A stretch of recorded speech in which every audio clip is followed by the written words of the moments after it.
We're here today with Jim Willard, a longtime member of Good Shepherd. Thank you, Jim, for being here today and for participating in this project. Glad to be here. Yes. I'd like to start off, let's go back to your earliest memories about God and faith and your involvement in church. That's a long way back. And I would have to say that most of my early memories about my faith were when I was growing up as a little child. I had this sense that God was distant.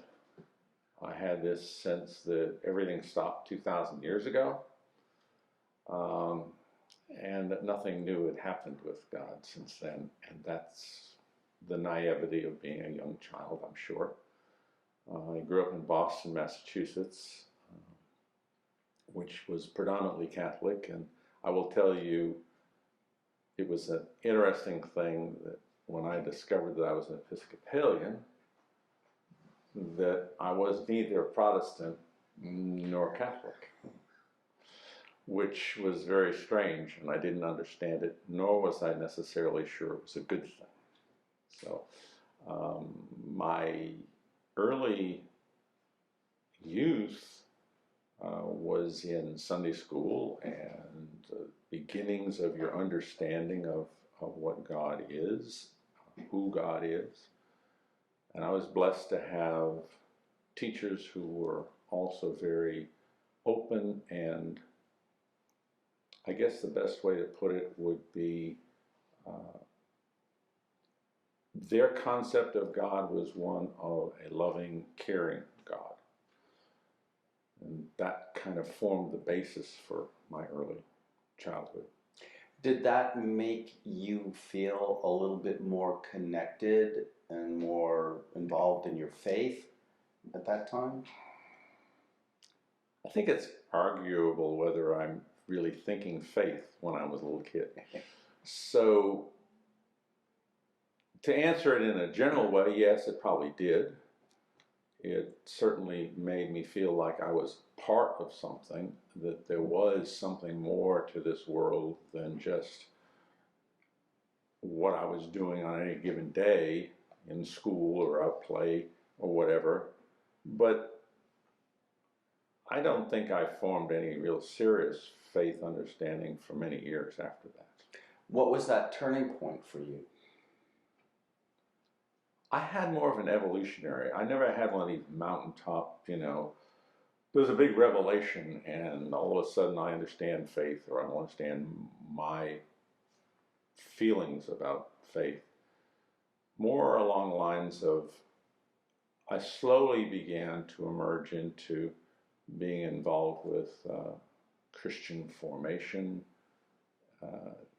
When I was in high school, we had a really interesting series of courses at Sunday school that were teachers that were very, very gifted and were able to open us up in our thoughts and also open us up in our questioning. That whole process was a good thing for me. It allowed me to ask the questions, and it was normal for there not to be answers. Were there any particular questions that you were asking? Well, there's always the classic ones about why is this happening to someone, or why is that happening, or if I pray hard enough, will this happen or that happen? And that's a more of a child, my perspective, view of God. I found that the answers I was getting were that life is what we were given, and life happens. And if we have free will, and if we're allowed to grow and become whom God wants us to be, then that growth is going to also involve confrontations of challenges, of heartaches, of pain, of discomfort, but it will also be accompanied by joy and happiness and a positive outlook. So, I'm meandering, I'm sure, but I think it's a little bit of not a stretch to get to the point where the ability to ask the questions and be comfortable with there are no answers is an important thing for me. Got it, got it.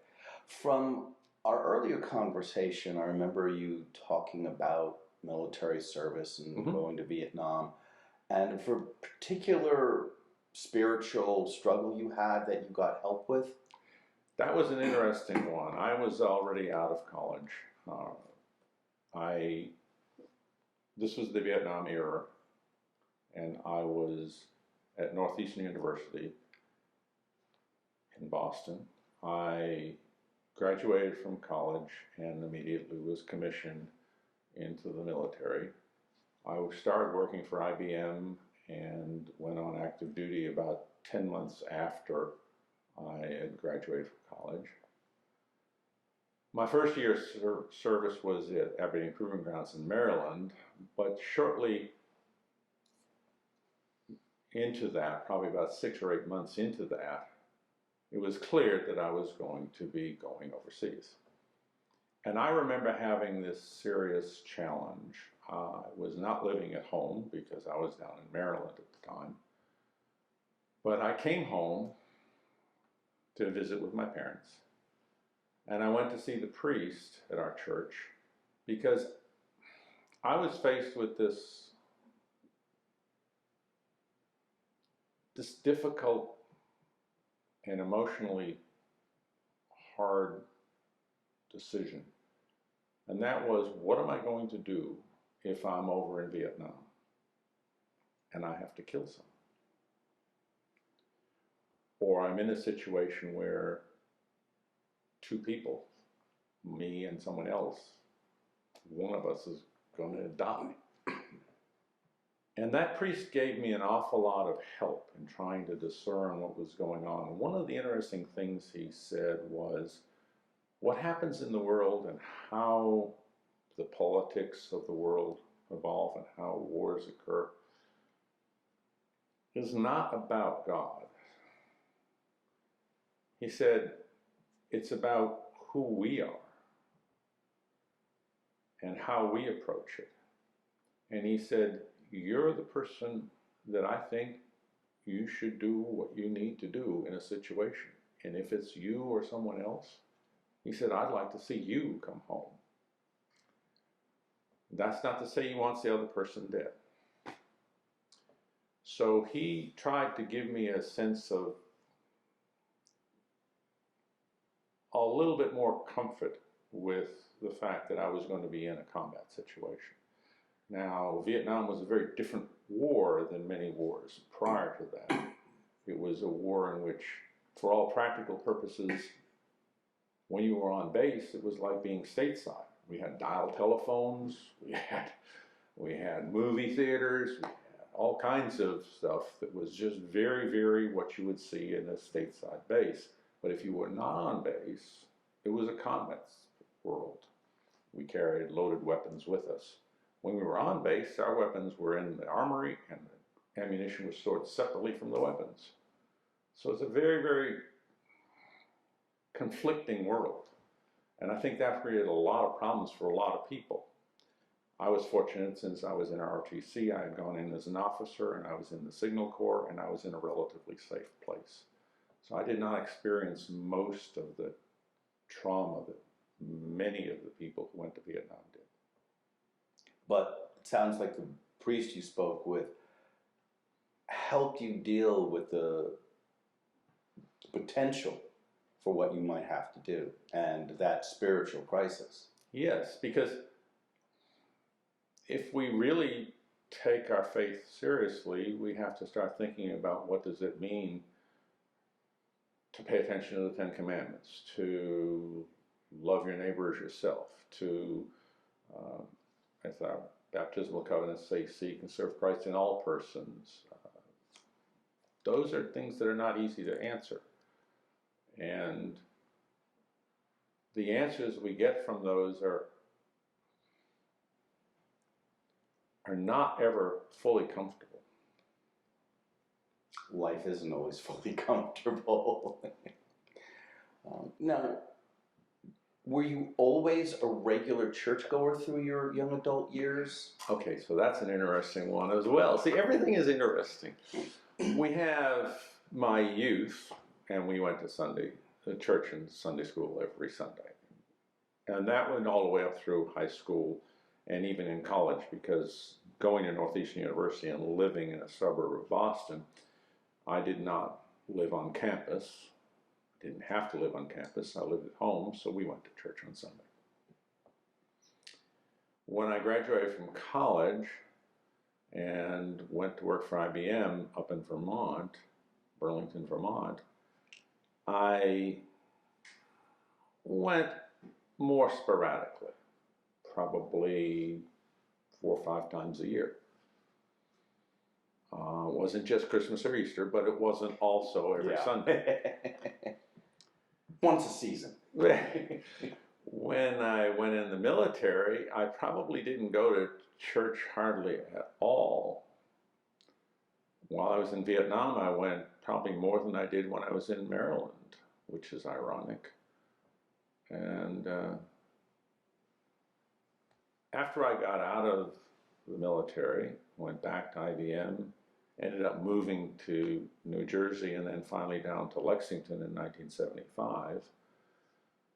I was probably going through that stage in my life where it was more fun to go to the Kentucky Theater on a Saturday night and watch the midnight showing of something or other and get home at 2 in the morning and sleep until 11 in the next morning and totally miss church.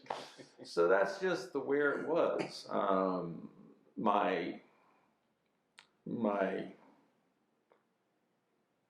continuity of church going lapsed. And then I met the woman who became my wife, and shortly after that we became very, very, very regular attendees at church. What inspired you about your relationship with your wife that made you want to go back to church? Well, it was interesting. I started going back to church before we met. Well, I won't say before we met. Before we dated. Okay. We had met in February of 81, and we didn't start dating until November of 81. So I was going to Good Shepherd probably at least 2 times a month, maybe 3, during that summer period. When my wife and I got married, she had been going. She was born and raised in the Christian Church Disciples of Christ in Flemingsburg, Kentucky. And she was going to Crestwood Christian in Lexington, and I was at Good Shepherd. And so we, for probably 4 months after we were married, alternated one to the other. And one day, out of the clear blue, my wife said to me, she said, "I don't feel we belong anywhere." And she said, much to my joy, she said, "I think that I could become an Episcopalian easier than you can become a disciple." And so she did, and the rest was history. We've been at Good Shepherd since probably 85. All right. 83, excuse me, 83. Okay. We were married in 82, 83. In 84, my daughter was born, So what inspired you to become a regular churchgoer after spending much of your 20s going sporadically? I don't know that I can really put a pinpoint on that. I will say that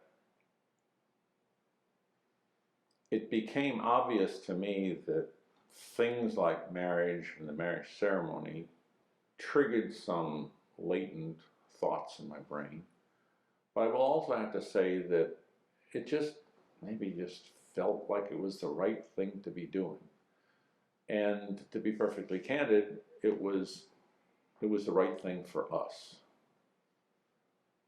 My wife used to go to church regularly. I was going semi-regularly, not the sporadic stuff that I had been a few years before. And so I fell naturally into going to church. Shortly after we were married, we had an opportunity to engage in a marriage enrichment class. I don't know what people might have in their mind when they hear that word marriage enrichment, but for us, what it was a group of about 6 couples who decided that they wanted to explore where their faith was in their marriage and where their marriage was in their faith. And we hit it off very, very well. In fact, after the 1-year class was over, 4 of the couples, plus my wife and I, so 5 of us, continued for the next 2 years, meeting every month and having a dinner and socializing and whatnot. And that, of course, obviously passed as kids come along and things get involved with other stuff and you get tied up with other things and can't make as much time for stuff. So. Gotcha. Now, within this class, was there any particular takeaways that you had from it? I think the biggest one was the commitment that you have to each other and the importance that your faith and exploring your faith has in allowing you to make that commitment. Because there are ups and downs in any marriage. There are things that are going to be challenges. There are things that are going to be struggles. Sometimes they're external, sometimes they're internal, sometimes they're out of the clear blue and you don't even know where they're coming from. And you need a foundation on which to build that. And it has to be a foundation that's not, for me, that's not something that's transitory. It's not like my work friends. It's not like if I go golfing or I'm bowling league or whatever it is that I have people there, or ham radio, which I was involved in, or whatever. It's not necessarily those connections. It's connections that are deeper, that are people that are on the same journey you're on. And it's a lifelong journey. Gotcha. Now, did there come a point in your regular church attendance where you believed you should become more engaged with the church rather than simply going to... So, did I believe that I should become more engaged? No, it was more along the lines of the priest thought I should be more engaged. That's often how it happens.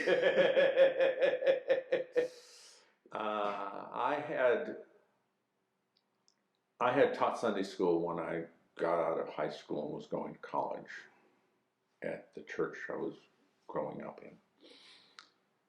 So when I moved down to New Jersey, the church I went to there for a short time, the priest said, "Would you like to teach Sunday school?"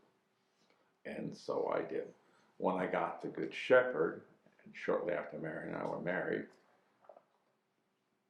I was asked if I wanted to teach Sunday school.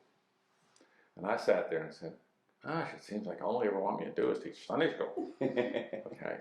But interestingly enough, it was just a gateway into trying to get engaged in the church, trying to get engaged with the people in the church. And for me and my wife, we both taught numerous classes. I'll never forget we were teaching toddlers, and our daughter at the time was a toddler. And we had decided at Christmas, wouldn't it be nice if we had gotten Pringles cans, Pringles cans look like, yeah. And we'd wrap paper around them, and they could decorate the Pringle can, and the plastic lid, we could put a little pipe cleaner flame on it, and they could take this home for Christmas, okay?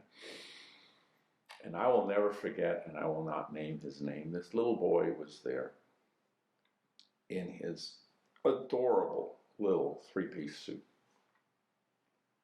And we had glue and glitter to put on these craft paper that was going around the Pringle can. And I swear it must have been foreordained, because there was glitter and glue all over this little boy's lovely little three-piece suit.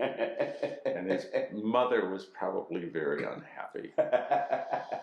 But that was the beginning of our teaching. We taught third graders, we taught fourth graders, I taught godly play, taught sixth graders, I taught Rite 13, both 2 sessions without my wife and then 2 sessions with my wife. If you know anything about Rite 13, it's a 2-year commitment. So, and so I've taught a lot of different Sunday school classes. I also got engaged in acolyte training and became the acolyte master back in, I think, 93. So you're talking 30 years ago. Shortly after that, I became a Eucharistic minister. Shortly after that, I became a verger. All of those things are things that were part of me following a path that, for me, was the right way to contribute to our church and to our people in the church. And that's an important thing, I think. If you could talk about that a little bit more, or elaborate. I mean, the engagement you have was very deep and broad and profound. Why was that important to you? Well, it was important because I began to realize that there must be something God wants me to share. I don't know if it's right or not, but there's something God wants me to share about my life and my experiences. And that's possibly one of the reasons why I decided I'd be willing to do this, is to share some of that. Sharing that with young people was very natural for me, because, like I said, I started teaching Sunday school when I was fresh out of high school. Being an acolyte as a child led me into helping train acolytes in the worship service. Training acolytes helped me understand Eucharistic ministering and being a lector and intercessor and becoming a verger. And of course, as being a verger, I do more than just walk down the aisle with a fancy stick in front of me. There's a tremendous amount of behind-the-scenes stuff that goes on. I liken it. Some people ask the question, "What does a verger do?" I like them to say that if you have a smooth and uninterrupted, meaningful church experience, part of that is a direct result of the actions of the verger, because the verger is making sure that the person who's supposed to be lector and intercessor are there, that the Eucharistic ministers are there, that the candles are lit on time, that the this and that or other things are done. And all that stuff has to get coordinated to be able to make a relatively seamless worship experience for people. So verger is a coordinator. Yeah, you can always say like a stage manager. Yes. And I don't mean that in a vernacular or sarcastic way. I mean that if it comes off smoothly, it's because the vergers have spent a lot of time working on making sure that everything is covered, and that when something goes wrong, it's covered. We just handle it. We deal with it. We take care of it. It doesn't become a showstopper for everybody that's doing something. So, like, for example, Christmas Eve, someone knocks into a lamp on the side of the pew. It breaks it right off and shatters the globe. You just go on. You just go on. or a person's hair catches fire when everybody's running around with these silly candles in their hands, and somebody did, you know, or you have somebody that collapses for one reason or another. Well, it's not to say that the verger, in fact, does anything about that, but it's part of that planning that takes place that makes sure that those things, that there's someone there to take care and to help the person or whatever the situation is. Okay. So it sounds like that involvement, that engagement is vitally important to your faith journey. It is for me. Yeah. It is for my faith journey. It's not going to be for other people. Yeah. I mean, some people are going to find the most rewarding thing they can do is to get out into the world and doing outreach or doing volunteering to habitat builds or doing other things. Now, can I build? Sure, I can go build, but that's not where I felt I was being called. Some people want to sing. I joke and I say I can't carry a tune in a bucket. So, you know, that said, that's not where I'm going to be exploring my faith. Where I'm doing it is where I feel that my education or my history or my background gives me some tools that are of some value to others. And if that means flipping pancakes some Shrove Tuesday, which I did for many, many years. I didn't do it this year, by the way. We switched over this year and had the youth doing flipping the pancakes. So I didn't flip pancakes this year. First year I haven't, probably for about 15. All right. It sounds like the theology, the teachings of the church have been very important to you. Were there times in your life where it really helped you get through challenges or difficulties? It sounds like theology has played an important part in your life, in your faith life. Were there times where it helped you deal with very difficult challenges or questions or situations? There are some of these that I would probably not want to relate.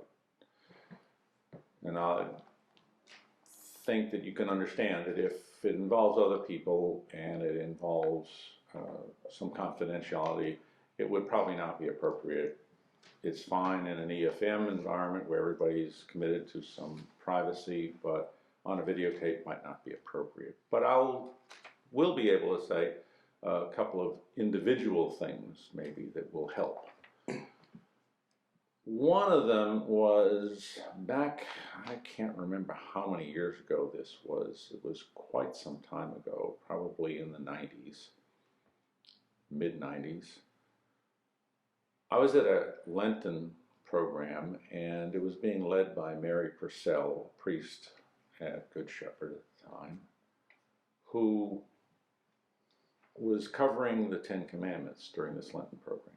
And as we were going through it, obviously the question can come up when you get to a particular commandment, what does that mean? And the particular one that I'm focused on was, thou shalt not kill. And that always has had some challenges for me. I think I alluded to it when I was talking about Vietnam, but also it starts to make sense when you start thinking about traumatic injuries or end-of-life situations or those kinds of situations as to what does that mean. And I remember asking her that question, and she said she always liked to ask the question a different way. She said for her, it was a question of, are you extending a person's living or are you prolonging the person's dying? Because dying is part of our natural life. That came to roost several years later in late 99 and early in January 2000, December 99 and January 2000, when my father, who was almost 82, he was 81 at the time, was pretty much had decided he had pretty much given up on things. He was not feeling good. He was feeling really, really bad. We got a call just before Christmas. We went up there to Boston. My wife and I, we pawned our 2 kids off on my sister-in-law and her husband. They took care of them. And I walked in and I saw my dad in the hospital. And when we got home to his house that night, my wife and I said, he's given up. We ended up moving him to a nursing home. He was going through congestive heart failure, so they would give him diuretics to get the fluids out. After the fluids came out, then he was now depleted in fluids, so they'd give him IV fluids, which would raise his fluid levels up. He'd go back into congestive heart failure. This was a cycle that was just going on and on. And I remember talking to the doctor, and I remember saying to the doctor, this doesn't make sense. It doesn't make sense at all, because it doesn't look like he's ever going to get better. He's been progressively deteriorating over the course of 6 weeks. And I remember the doctor said something interesting to me. He said, if this was a small town, I might do things differently. And I said, well, I want you to think of it as a small town. And I want you to not do things that are just prolonging his dying, because clearly that's what he wants to do. And while it didn't make my dealing with his death easier, in fact, it may have made it a little harder in some ways, there was a certain faith comfort to it that years before, Mary Priscilla had answered for me. Okay. The other thing that comes to my mind is we'll be celebrating the great vigil of Easter on the 30th of March this year. And during that great vigil, we renew baptismal covenant. And one of the things that comes up in the baptismal covenant that always challenges me, there are 5 basic parts of the covenant that are asked in question form. And the first 3, I won't say they're easy, but they're between me and God and that type of stuff. I mean, am I going to continue the prayers and all that? Yeah, I can do that. And those kinds of things I can deal with. The challenging ones are to seek and serve Christ in all persons and love your neighbor as yourself. That one is not so easy for me, because there are people in this world that I probably would never shed a tear if they just died, okay?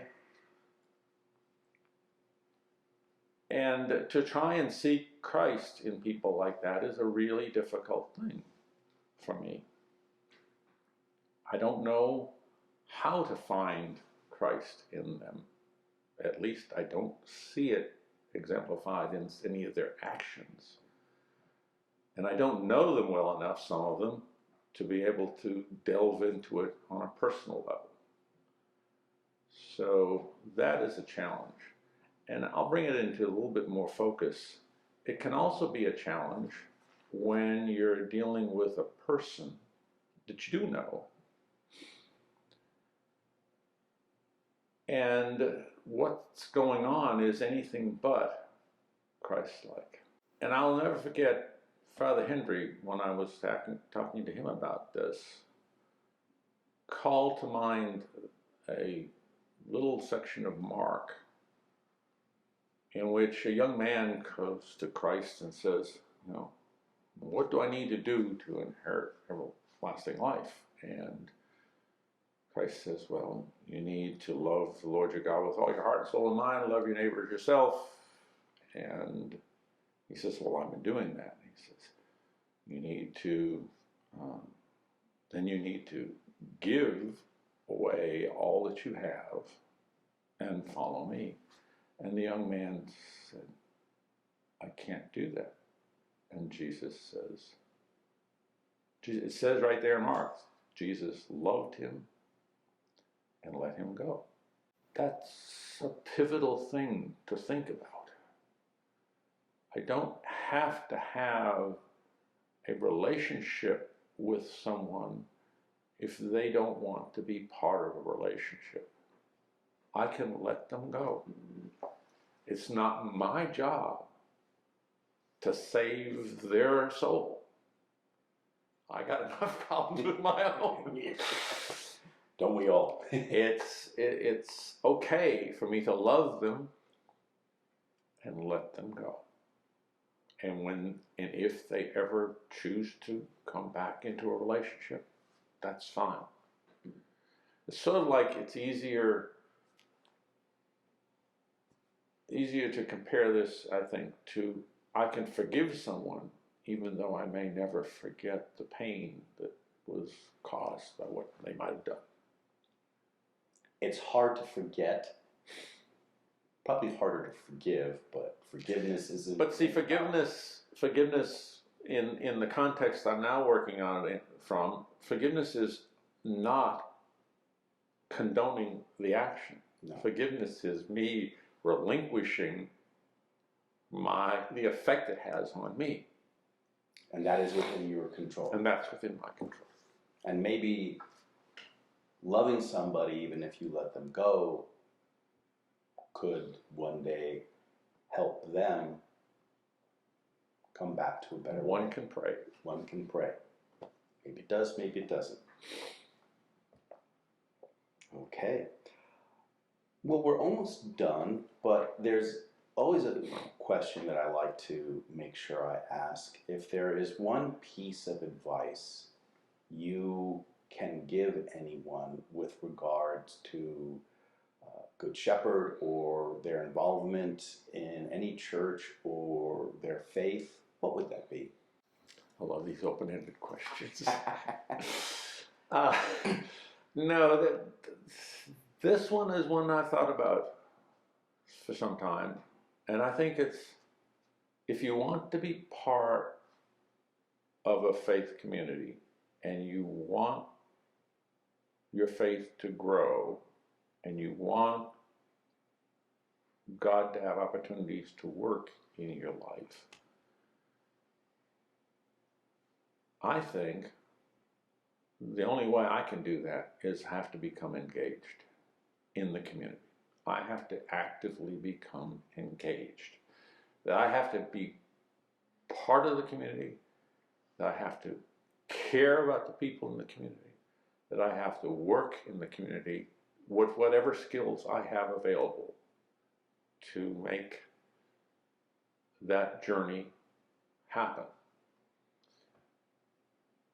One can argue, and I think it's a fair argument, that my engagement in the community has helped my growth. I think a corollary is your engagement will help your growth. But that's probably the best I can answer in my view.